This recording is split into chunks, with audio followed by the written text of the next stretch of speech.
માંગરોળ બંદરે પરમેશ સ્કૂલમાં ઈ-કેવાયસી કાર્યક્રમ યોજવામાં આવ્યો હતો,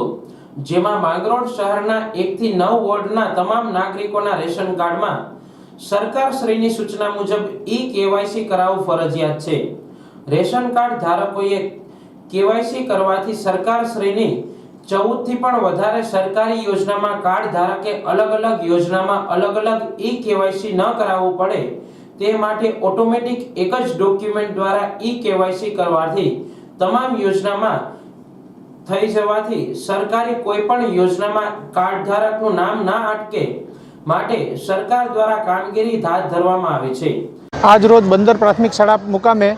માનની ધારાસભ્યશ્રી અને ખારવા સમાજના લોકોની સાથે રહીને ઈ-કેવાયસીનો તેમજ વધુમાં વધુ લોકો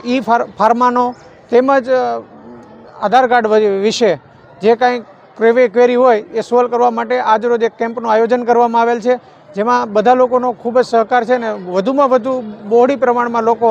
આનો લાભ લે। માંગરોળ બંદરે ઈ-કેવાયસી કાર્યક્રમમાં માંગરોળ ધારાસભ્ય ભગવાનજીભાઈ કરગઠિયા, મામલતદાર હર્ષદ પરમાર, ટીડીઓ ઓડેદરા, શહેર ભાજપ પ્રમુખ લીનેશ સોમૈયા, મહાવીર મંડળી પ્રમુખ દામોદર ચામુંડિયા સહિતના ખારવા સમાજના આગેવાનો મોટી સંખ્યામાં હાજર રહ્યા હતા।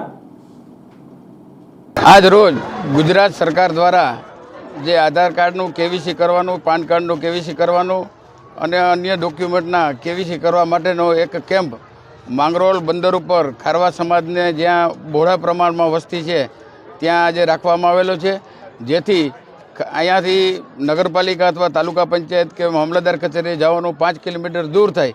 અને લોકોને ખૂબ જ હાલાકી પડતી, એટલે હવે કોઈ જાતની મુશ્કેલી ન પડે એટલે સરકાર દ્વારા અહીંયા નવું કેન્દ્ર ખોલવામાં આવેલું છે અને લોકોને પૂરેપૂરી સુવિધા મળવાની છે।